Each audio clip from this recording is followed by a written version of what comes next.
Друзья, всем привет! С вами Слава Артист, Team Spirit. И сегодня мы познакомим вас с нашим новым игроком Никита Панта Балаганин. Приветствую тебя, дружище. Как у тебя дела, Привет. как ты настроение? Все супер, вот первый день, медичка. Как ты себя чувствуешь? Чувствую тоже прекрасно. Вот новые челленджи, скажем так, и такое вот ощущение, что вот скоро будет все очень круто. Я хотел бы начать с самого начала, вот именно знакомство с Дотой. Как это произошло и что тебя привлекло в игре настолько, что ты хотел стать профессиональным игроком? Ну, в целом, в детстве я просто очень много в комп играл, и еще в школе начинал играть первую доту, Warcraft, но больше мне там кастомки, конечно, нравились, чем сама по себе дота. Потом уже начал играть в Хон, когда он вышел, и вот он мне нравился прям очень сильно. Нравился настолько сильно, что когда вышла вторая дота, я в нее зашел, поиграл в нее немножко и понял, что вообще что-то не то. И я еще где-то год-полтора в Хон играл. И вот только потом, спустя время, потому что на Хон уже там начали подзабивать, Он умер в моменте. да, друзья уже все переходили играть в доту. Такой, ну ладно, пойду как стадо тоже играть в доту. Вот. И сидел, играл в доту. Играл я параллельно в доту и в CSGO на тот момент. И у меня очень хорошо получалось и там, и там. То есть у меня был глобал в CS, и там условных 6-7 тысяч ММР в доте на тот момент, там, по-моему, 9 был максимальный рейтинг. Я чувствовал себя и там хорошо, и начинал выступать на каких-то очень маленьких турнирах. Но в CS что-то вообще не получалось. Подожди, а ты выступал на турнирах и в CS, и в Параллельно, Доте? да. Ого! То есть у меня были вот начинающие вот такие супер любительские команды. Не то, что мы там участвовали прям в самих каких-то турнирах, какие-то квалификации играли, что готовились. Вот. И в итоге в CS что-то вообще не пошло. То есть, возможно, люди были не те, возможно, я не тот. Вот. Но как-то вот в доте начиналось получаться, и я подумал, надо все-таки выбирать. Тяжело сразу на двух стульях сидеть.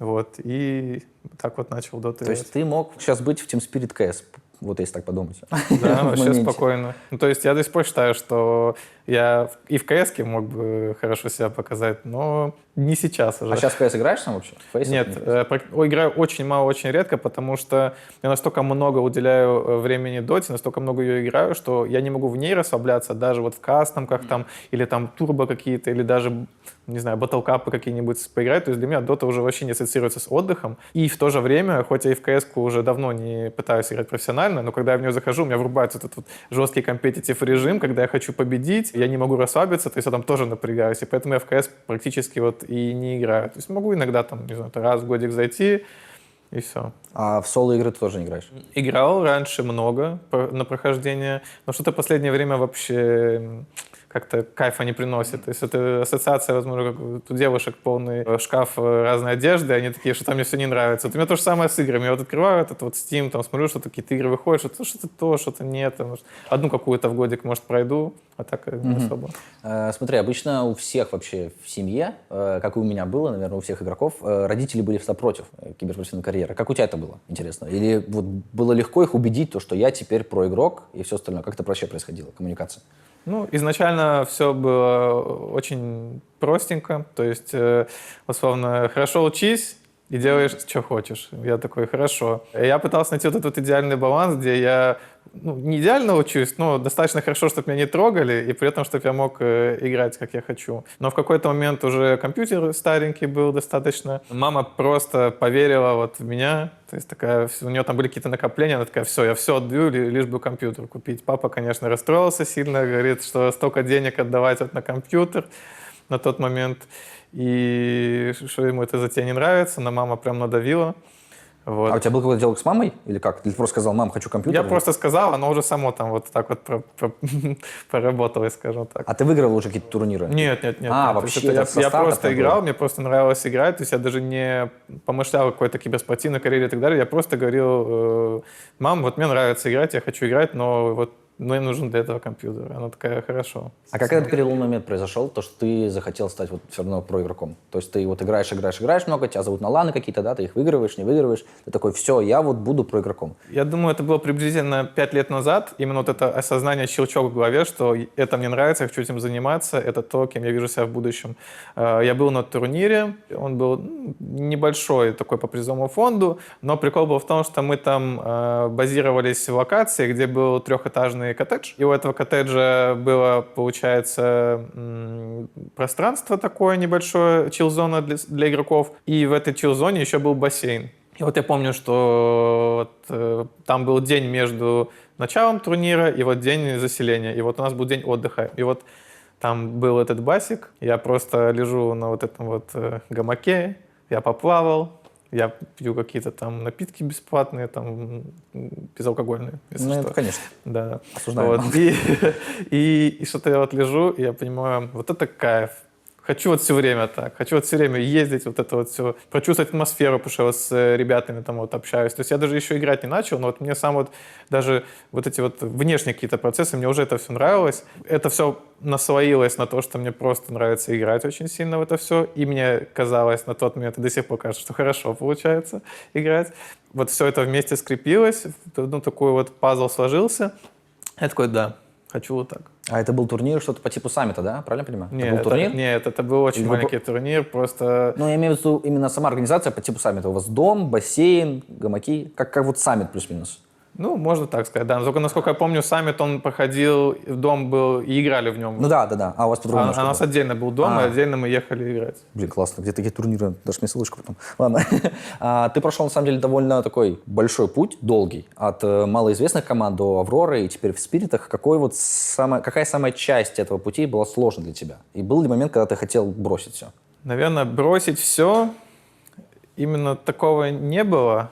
Но когда проигрываешь, вот у меня такое, что я всегда виню себя. То есть я стараюсь практически не думать о том, что могли делать мои сокомандники лучше. Я сразу начинаю думать о том, что я мог бы сделать лучше в игре. Возможно, где-то что-то мог сделать вне игры, с кем-то поговорить, что-то сказать, что-то придумать, к чему-то прийти. И когда я начинаю вот так вот себя накручивать, я думаю, раз уж я так много ошибок делаю, зачем вообще мне этим заниматься? Но надо, чтобы чуть-чуть время прошло и как бы снова вернуться к этому всему. Отвечая на вопрос, что самое сложное, наверное, отчасти то, что все-таки, когда в команде ты столько времени с людьми проводишь, ты с ними становишься с кем-то друзьями, с кем-то ты можешь становиться даже лучшими друзьями. То есть и вот у тебя строятся вот эти вот взаимоотношения, и потом ты, когда меняешь команду, то ты все-таки распрощаешься с людьми, и вот постоянно вот так вот получается, что ты теряешь и теряешь и теряешь каких-то людей из жизни. Наверное, это для меня тяжелое. Вот. А вот ты говорил про то, что у тебя был момент, когда ты себя винил, ты хотел плюс-минус сдаться. В какой команде это было, если вспомнить? Или период времени, может быть? Наверное, больше всего такие мысли проходили после поражений на квалификациях на International. То есть даже несмотря на то, что на бумаге большинство команд, в которых я играл, были слабыми, но я умудрялся доходить до финала в квалификации на International. То есть когда я играл в OneMove, вообще там мне пришлось кикнуть 4, самому сесть на 4, найти какую-то 5.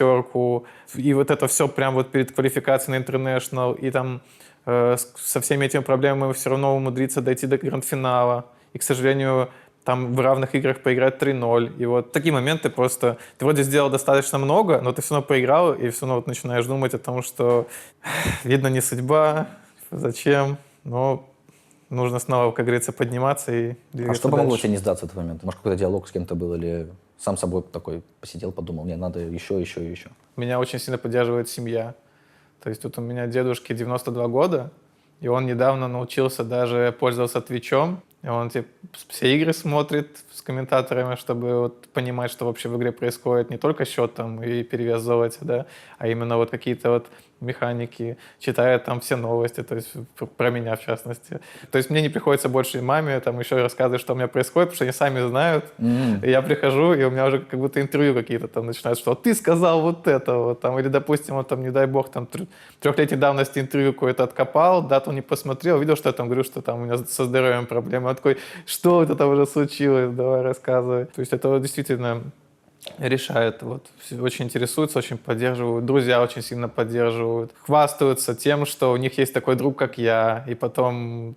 все это приятно очень. И в целом сам себя я тоже люблю и сам себя поддерживаю.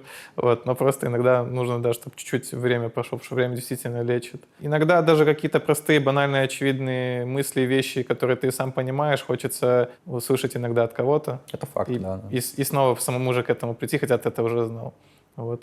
Как-то вот так. Ты в одном интервью говорил, вроде на Бласте, что ты умеешь слушать критику, и тебе, в принципе, окей с этим. Вот, может, ты вспомнишь, какая критика помогла тебе стать лучше? Может, с кем-то разговор или какой-то игрок, может быть? Любая обоснованная критика может помочь. Потому что иногда есть такой прикол, ну, я не думаю, что другие сферы сильно от этого отличаются, но в доте есть очень много вещей, которые называются базой, скажем так. Вот. Ты начинаешь там с линии игру, потом там какие-то первые минуты, там вот это и так далее, и так далее. И ты уже вот столько лет играешь в доту, и ты вот начинаешь уже думать, там, что там 30-я, 40-я минута, там какую-то вещь, там какой-то момент. Но иногда нужно, и цикл вот этот повторяется, тебе нужно снова начинать учить вот эти основы. И нужно в правильный момент правильно осознать, что ты вот понимаешь, что там первые 2 минуты, допустим, плохо линию стоишь, и там на 3-й минуте ты там вард плохой ставишь или не ставишь просто вот. И иногда ты даже сам можешь это не замечать, а кто-то может подметить, сказать, слушай, чувствуется там, что ты просел вот в этом, подумай над этим. И это может быть неплохой критикой. А когда тебе просто человек там какой-нибудь скажет, типа, ты low skill, типа, не играй и так далее. Ну, а что я из этого вынесу? Такого в команде, наверное, у тебя не было? Или было? Нет, в команде не было. ну Я в целом по критике да. говорю. Но в командах тоже бывают разные ситуации, споры разные. Я поиграл в разных командах, и в некоторых командах там доходило до того, что там и были крики, и бутылки кидались, швырялись там какие-то. Даже если конфликты были достаточно массивные, все равно как бы цель людей вместе прийти к чему-то общему, а не то, что там кого-то оскорбить и доказать, что вот он плохой. Просто вместе начать побеждать. И разные люди по-разному доносят информацию. Вот. Я все-таки стараюсь быть приверженцем того, чтобы слушать любую критику, но чем лучше она подается, тем проще ее как бы воспринять и как-то профильтровать. А какой игрок на тебя повлиял сильнее всего, если так подумать? Вот ты играл вот в OneMove, ты играл в Химера eSport, ты играл в Авроре. Какой вот игрок? Конкретного игрока, если честно, тяжело назвать, но вот у меня был тренер Алагон, его многие знают по медийным активностям. И, наверное, столько, сколько я обсуждал с ним доту, смотрел реплеев и к чему мы вместе общему приходили, наверное, ни один человек столько мне не дал как игроку и как личности. То есть я могу его точно отметить. Если попытаться взять игроков, то больше всего, наверное, в Авроре все-таки. Потому что люди уже были максимально опытные, максимально с достижениями всех, с кем я уже играл. И действительно, каждый сильный игрок и хай-скилл, и много чего понимают. И каждого из них послушать было очень продуктивно, полезно. И с каждым игроком можно было вынести для себя что-то хорошее. И я уверен, что я вот стал намного лучше понимать игру и играть. Когда тебя позвали в Аврору, ты сказал классную фразу «работа окупилась». Она мне очень понравилась. И ты можешь рассказать, какой именно путь и какие усилия стояли за этими словами? Когда я начинал играть своей самой первой профессиональной командой, я могу назвать Winstrike. И когда я начинал там играть, я был просто зеленым игроком, который слушал всех. Я понимал, что я прихожу как просто человек, который играл в командах и с игроками уровня ниже на тот момент. Я больше слушал, чем говорил. И старался просто максимально как губка впитывать все, что рассказывают. Но спустя время я начинал понимать, что чем больше зон ответственности я беру на себя, тем больше шансов на то, что мой результат будет лучше. Потому что были моменты, когда я уже понимал какие-то вещи для себя лучше, но так как я не позиционировал себя в команде как человек, который какие-то идеологии продвигает или очень сильные мысли, то есть я мог просто что-то говорить, но я не мог бы настоять очень сильно, потому что все-таки другие люди считались более... Опытными, скорее всего. Опытными, более весомыми в команде, потому что далеко не часто получается так, что в команде все равноценные, всех слушают одинаково. И я старался больше думать о каких-то концепциях, о драфтах. То есть я там спустя год я уже начинал плотно заниматься драфтами, уделять этому какое-то время. Спустя 1,5 года я понимал, что я не хочу просто быть игроком и тем, кто какие-то идеи и драфты приносит. Я уже хотел быть каким-то лидером. То есть я старался вести людей и в игре, и снаружи игры. То есть вот, там бывали разные ситуации. Приходилось там в одной команде зайти в комнату с 2 игроками, другими, закрыться с ними внутри, сказать: вы пока свои проблемы не решите, мужики, мы отсюда не выйдем. Вот. И только потом уже выходили. То есть разные ситуации бывали. Вот спустя вот этот промежуток времени, то есть до Авроры это где-то 3,5 года, получается. Я тренировался не только как игрок, но еще как лидер, как драфтер. И все вот это вместе, оно как-то делало меня лучше. И, возможно, благодаря тому, что я не просто играл, а еще занимался этими вещами, меня это и привело. А как вот если дать совет, например, игрокам, которые только начинают играть в доту и хотят стать капитанами, а какой бы ты дал совет, чтобы стать лидером? Как ты развивал свои навыки? Потому что это довольно трудная история по ощущениям. Ну, я старался читать некоторую литературу о лидерстве, смотрел фильмы, где люди ведут.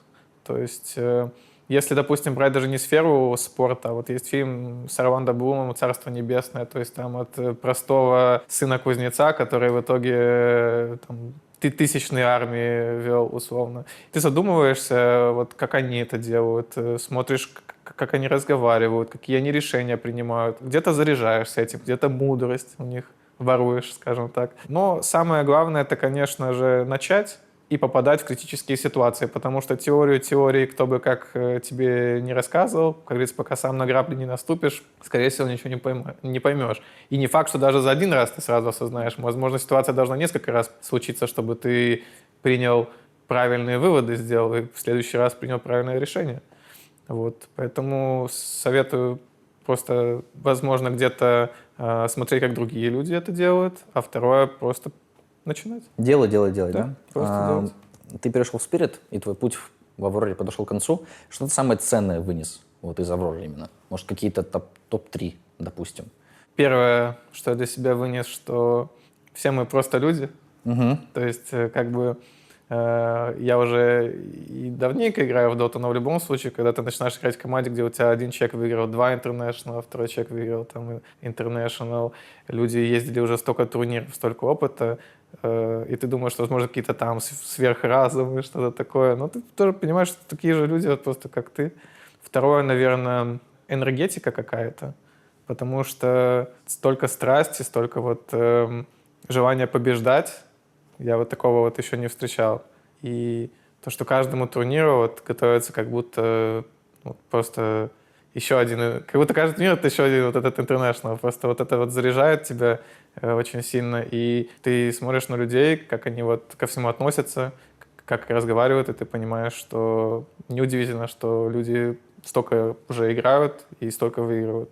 А третье, наверное, философия, я бы сказал, потому что раньше в командах просто мы играли и приходили к чему-то. Когда ты играешь в команде более слабого уровня, ты чаще смотришь, как другие играют, и пытаешься их скопировать, повторить, то есть чаще воруешь, чем придумываешь свое. Вот, а там вот у нас была уже какая-то своя философия, какие-то свои идеи, что-то, что получалось у нас, а у других могло не получаться. Вот, то есть такое вот еще.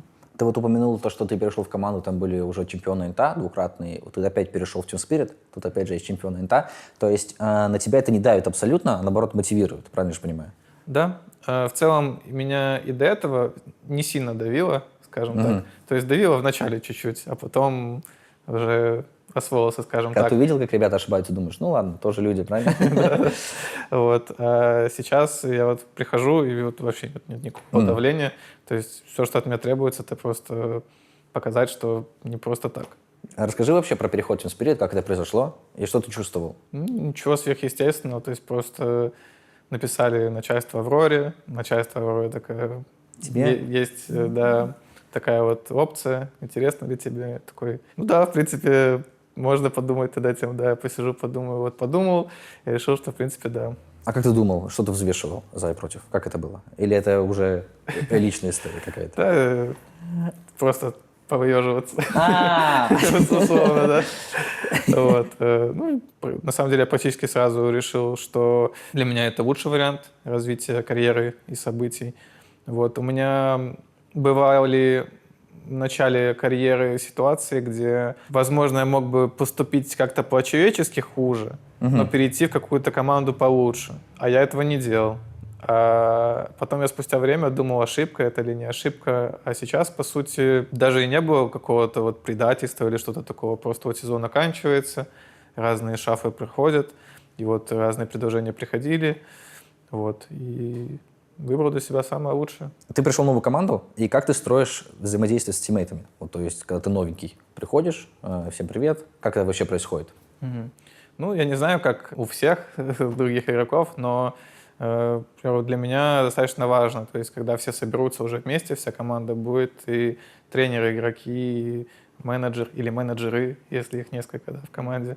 То есть как-то представиться, сказать о своих каких-то мыслях. У меня вот такое вот ощущение трепещущее. То есть для меня это большая гордость, и для меня это очень важно представлять такую организацию, таких игроков. И хочется просто сказать спасибо всем, потому что я думаю, что, скорее всего, каждый принимал какое-то участие в том, как все происходит. И просто сказать, что буду рад играть вместе и стараться. А ты предполагал вообще, что ты можешь быть в Спирит? Ты уже знал, скорее всего, про слухи, то, что Мипошка уходит в отпуск после Инта, все остальное. Ты думал, блин, я могу попасть в Спирит? У меня было просто когда-то, еще давно, может, года полтора назад, какое-то ощущение, что когда-то это случится. Вот, то есть я вот просто об этом думал. Вот если Мипошка уйдет, позовут ли меня, условно? Вот так случилось. И как бы интересно, мысли были вещи или нет, но в целом я уже на себя как-то немножко проецировал эту команду. Вот, и я сидел и думал, что вот если я там буду, то мы точно всех будем разрывать. Не в обиду Ярику, просто... Не, ну это понятно, у тебя дополнительная мотивация, все дела. А ты капитан и лидер в команде, правильно же понимаю? Ты драфты, ты разбираешь игры, строишь ребят, можно сказать, да? Какие качества для тебя самые главные? И почему именно они? Вот как для капитана и лидера. Наверное, одно из главных — это доверие.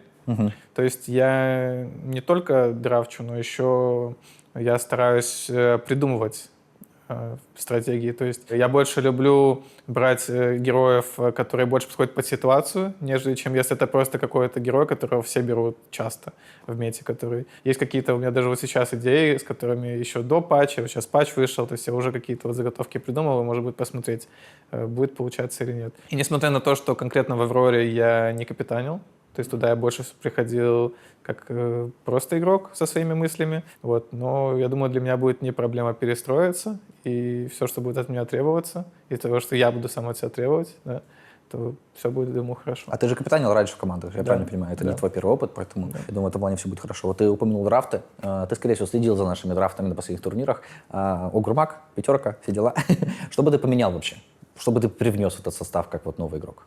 Ну, в целом, на том патче мне казалось, что есть несколько имба-саппортов на четверке, и ты просто добираешь под них какого-то героя, который дает много урона. То есть, условно, там, кто выигрывали, это вот четверка у тебя снэп Худвинг, а в миде у тебя просто Сэнд Кинг, Шейкер или Праймал какой-то бист. И вот просто у тебя комбинация герой со станом много урона и сверху герой, который дает много амплифай урона. И, в принципе, казалось, ты берешь этих двух, остальных трех ты уже, не прям важно, кого ты добираешь.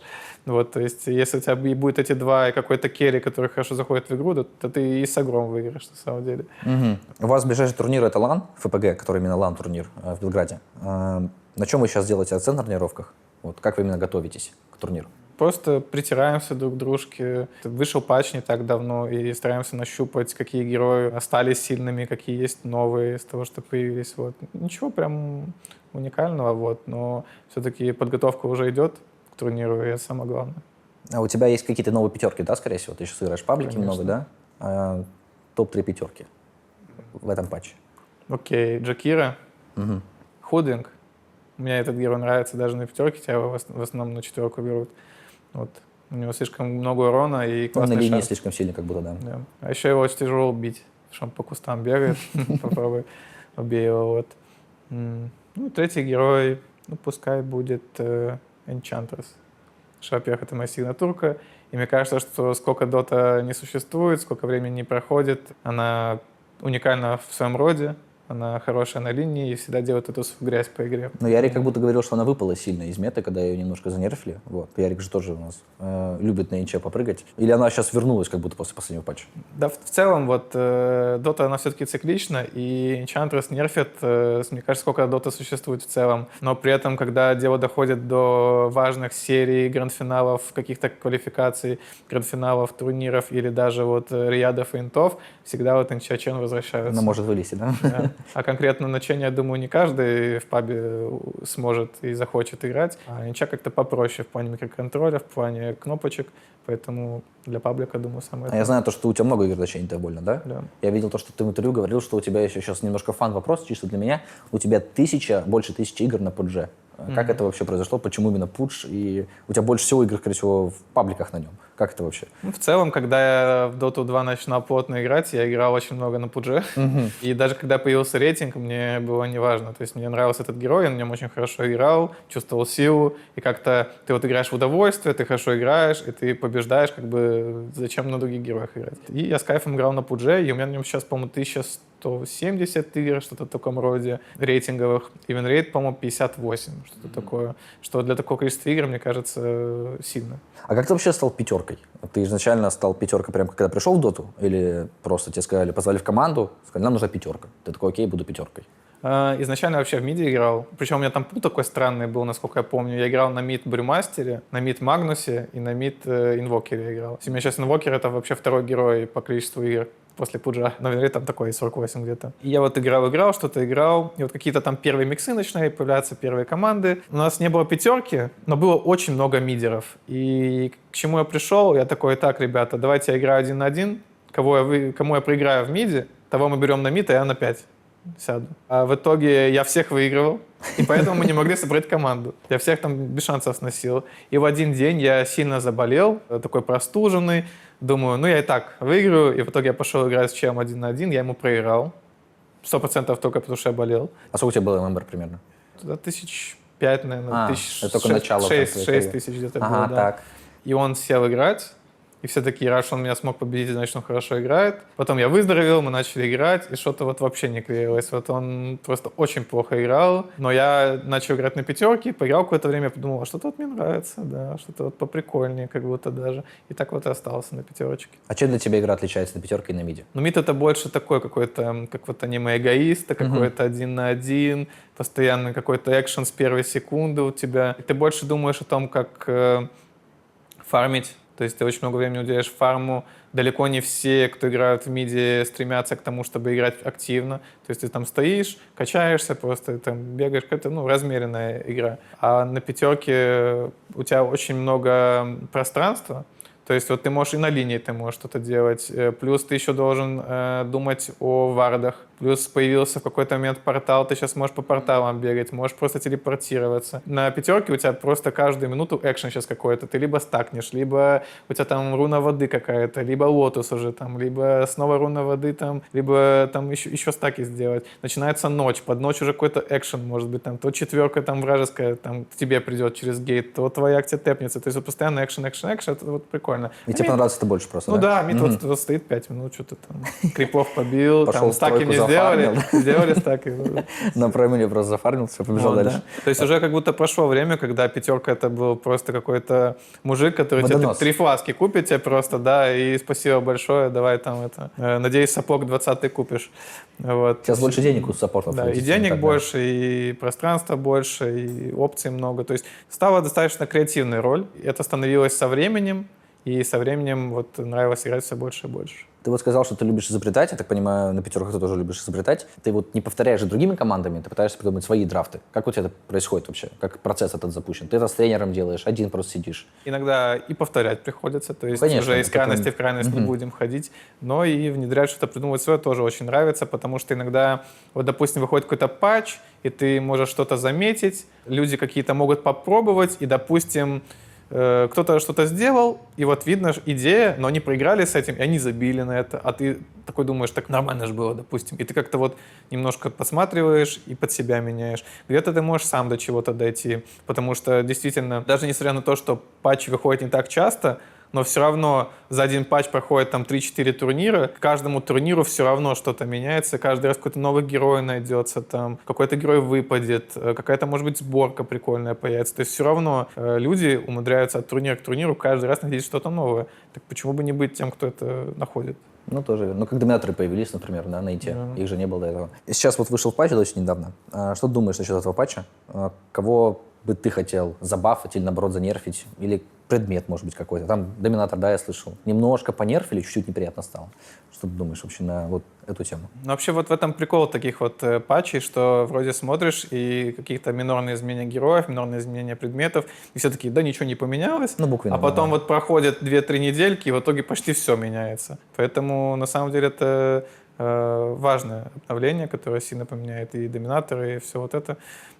Касаемо героев, есть герои просто, когда патч достаточно долго, которые просто тебе надоедают, потому что ты понимаешь, что либо ты этим играешь, либо ты это банишь, либо ты этому, скорее всего, проиграешь. И вот такие герои надоедают, и хочется от них как-то избавляться. Вот. Но лично меня очень сильно раздражают вот все такие вот герои с зоопарками, то есть эти вот ликаны какие-то, бестмастеры. Меня бесит эти герои, просто я считаю их какими-то не самыми честными, потому что, во-первых, чаще всего ими контрат пятую роль. То есть вот ты возьмешь какого-нибудь там сайленсера, Волки там, просто волк, съедают. да, эти волки бегают, едят тебя. Еще попробуй даже, когда играешь в компетитив доте, во время тимфайта кричать «помогите, волки бьют, убейте их». То есть там люди своими какими-то задачами заняты, то есть это в плане коммуникации тяжеловато. Ну и просто это бесит, потому что ты можешь даже их уничтожить на линии, они потом все равно этот доминатор купят тот же, и все это на тебя побежит. Вот такие герои меня бесят, их надо нерфить, вообще лучше удалять. Вот так вот. Вот из доты. Я против зоопарка. Зоопарки все. Да. То есть ты бы их занерфил, а кого бы ты забафил? В целом сейчас, наверное, мало на пятерке саппортов-милишников в мете.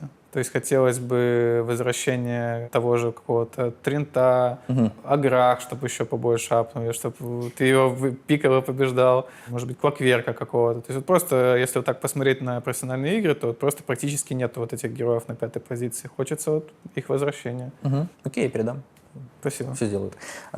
Сейчас в доте, если грубо говоря, есть два стиля игры. Да, агрессивный, когда ты действуешь по карте со старта на 4-й минуте идешь в гейт, дерешься там на топ-лейне, на бот-лейне. Есть реагирующий, когда ты просто ждешь, пока на тебя нападут, и какие-то действия предпринимаешь. А какой тебе стиль ближе и почему? Потому что я знаю, что наши парни больше любят играть реагирующим стилем. То есть они не любят делать действия в моменте.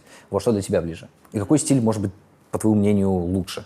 Если честно, я себя ассоциирую со смешанным стилем, потому что есть игры, в которых ты не можешь делать действия агрессивно, но ты можешь обманывать врага, что ты планируешь это делать. То есть вот условно играешь на каком-то бэйне, выбегаешь под ночь на вражеского керри, кидаешь на него слип, и все такие, вот, допустим, против Нигмы играешь, там 4 телепорта сразу, там 3 телепорта сразу, а ты такой, ага, я побежал. Вот, то есть я понимаю, что в конкретной игре я не могу играть агрессивно, но я все равно буду стараться создавать давление на противника. Вот такое вот мне нравится. То есть вытягивать из каких-то микромоментов и максимум. Но при этом, если драфт позволяет, то я очень люблю играть агрессивно. То есть реализовывать каждый там 6-й уровень, каждую руну, катапульты. То есть вот столько вещей, благодаря которым можно создать разницу в игре, и мне это все очень нравится. Но если драфт не позволяет, то можно и как бы на своей стороне постоять, постакать, то есть вот более ситуативно. Но лично мне по душе и интереснее, наверное, играть агрессивно. Но в целом, да, смешанно. Вот мы говорим про драфты. Насколько для тебя вообще драфты сильно влияют на результат? То есть сколько это процентов, если по процентам разбить? Например, драфт 70%, игра там 30%. Я думаю, что есть такая корреляция, можно хоть график построить, чем дольше патч, тем больше драфт решает. Потому что когда патч долго, все уже плюс-минус начинают понимать самый эффективный способ игры, как лучше ставить линии, потому что ты на одних и тех же героях уже там 2-3 месяца условно играешь, и в какой-то момент все равно все сведется к драке 5 на 5, и если ты задрафтил лучше, то большая вероятность того, что ты выиграешь. А вот сейчас, в данный момент, если... В данный момент, когда вот патч вышел, только, я думаю, где-то 63 на 37. Где-то вот так. Очень точно. Такие вот, да. В пользу игры, а не драфтов. Я хотел бы затронуть немножко тему Энесса и тебя, чуть-чуть совсем. Он часто про тебя говорит плохие вещи. Как ты на это реагируешь или нет? Влияет ли это как-то на твою игру? Может, ты читаешь там новости и думаешь, блин, вот можно выражаться нормально? Не, ну влияет это на меня вообще нет. То есть мне, в принципе, все равно. У меня бывало, что друзья кидают, чисто поугарать с меня, с моей реакции. Вот. Но я вот даже читал пару раз, допустим, и там же даже нету никакой конкретики. Да. То есть там просто какие-то песенки, какие-то фразочки, то что-то такое. Ну вот есть у него мнение свое, да. Вот, в принципе, я думаю, что моим карьерным путем я как бы с каждым днем ему доказываю обратно от его мнения. Вот. Как это влияет на меня? Ну, наверное, если бы в какой-то момент он бы мне написал: «Привет, пойдем там общаемся на стриме», условно, я бы к такому человеку не пошел просто. Ну, зачем мне помогать поднимать медийность или создавать контент человеку, который просто меня оскорбляет? Ну, я не вижу в этом смысла и логики. Я не сказал бы, что это какая-то обида, скорее просто для меня это как баланс какой-то, что ли. Вот, то есть, несмотря на то, что это и мне могло бы помочь, но все-таки какие-то у меня самоуважение и принципы присутствуют. А как ты вообще относишься к хейту? Потому что многие игроки, я знаю, там заходят в ТГ-каналы себе, потом читают после поражения комментарии, и там обычно не такие прям яркие и добрые комментарии. Как ты к этому относишься? Практически ничего не чувствую, когда негатив, но меня очень сильно мотивирует и подбадривает позитивные комментарии. Я даже когда начинал вести свой ТГ условный, у меня там было каких-нибудь 50-100 подписчиков, и очевидно, что после поражения прилетали какие-то чуваки с гневными комментариями, то есть они были даже готовы подписаться, чтобы написать себе гадости и потом отписаться, условно, да. Я все равно понимал, что если хотя бы есть один человек, которому импонирует моя игра, который меня будет поддерживать и которому нравится, как я играю, то вот я буду стараться, буду выходить там на связь, давать какие-то комментарии и так далее. Дедушка, например. Ну, к примеру, Ну все, этого хватит. Вот. Блин, это интересно на самом деле, потому что многие люди, наоборот, замечают только негативное, а на позитивное как-то реагируют. Ну, ладно, это есть и есть. Блин, это классно, это прикольно. А давай перейдем, наверное, про не доту, поговорим немножко. Как твой день вообще? Вот идеальный день, если вне доты. Что вообще ты делаешь, чем любишь заниматься и как ты отвлекаешь от игры? Хорошо, так, проснуться в 10. Так, не рано? Не рано? Нормально? Ну, я думаю, нормально с точки зрения, потому что у меня бывали режимы там, где я в 8, и в 7 вставал, в 9 утра. А, ты ранняя пташка такая. Да, но проблема в том, что ты не можешь вставать так рано, когда ты играешь в доту. Это факт. Потому что, во-первых, там с 7 где-то до 11-12 часов дня играть ранкеды — это невыносимо. Там сидят либо сумасшедшие, которые все еще давят с ночи. Да, с ночи. Да. Еще и авирага плохая в целом, рангов, которые в это время играют. И нормальные игры с нормальными авирагами, они вот там после 12 где-то начинаются. И второе — это вот расписание там КВшек, компетитив. То есть, условно, ты проснулся в 7, там ты такой заряженный, там уже поделал все свои дела, уже поиграл ранкеды какие-то. А у тебя там, допустим, официалка может быть в 10 вечера. Ну, как ты сможешь прям себя максимально продуктивно, хорошо показать, и при этом еще себе режим не заруинить, потому что ложишься позже, там, встать хочется попозже, а я люблю минимум 8 часов поспать. Вот, в идеале вообще 9. То есть вот проснуться, получается, в 10 где-то, минут 15-20 еще поваляться, с кайфом Дефолтик, просто. да. То есть я не из тех, кто проснулся такой, ну, встал как штык просто, да, зарядку пошел там, по делам пошел, да. своим. Вот, покушать, еще где-то полчаса, минут 40 что-то поделать, неважно что, может посмотреть что-нибудь на Твиче, на Ютубе, то есть не играть, ничего такого, потом сходить в зальчик с кайфом, вот, потренироваться. Я долго тренируюсь, то есть там 1,5-2 часа могу тренироваться. Может быть, потому что я с тренером много разговариваю своим между подходами, может быть, просто потому что мне так комфортно, но вот так вот.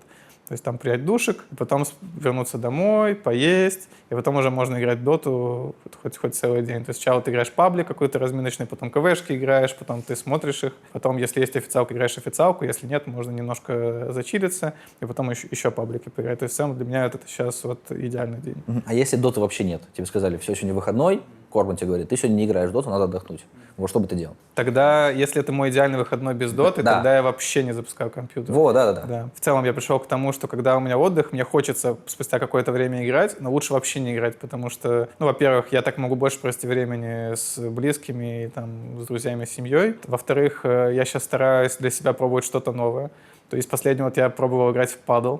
Прикольная темка. Достаточно динамичная, интересная, и там используется креативность, то, что я люблю вообще в целом по жизни. То есть вот проснуться, не торопясь встать, сходить в кофейню рядом с домом, там позавтракать, выпить кофе по чуть-чуть, растягивая, скажем так, удовольствие. Вот, почитать книжку, посидеть где-то полчасика, минут 40. Потом встретиться с друзьями. Я люблю бильярд играть. Если не бильярд, и если так вот все совпадет, можно вообще в идеальный день сыграть в футбол. Потому что я всю жизнь свою играю, я ходил в секцию в университете, в школе играл все время, то есть очень я люблю футбол. Единственное, что ноги у меня плохо мяч держат. То есть я головой все хорошо вижу, и я могу наперед думать, что будет происходить, и я могу даже где-то за счет этого мяч перехватывать, но он отлетит куда-то не туда, потому что плохо играю, вот условно. То есть встретиться с друзьями, поиграть в футбол, еще раз очень вкусно покушать, каком-нибудь ресторане, допустим, и вечером на часик-полтора зайти к родителям посидеть. Это классно. А ты сейчас живешь в Белграде или у тебя планируется переезд в Белград? У меня планируется переезд, да. И как ты же на буткемпы здесь ездил и все остальное, как тебе вообще Сербия и Белград? В целом неплохо.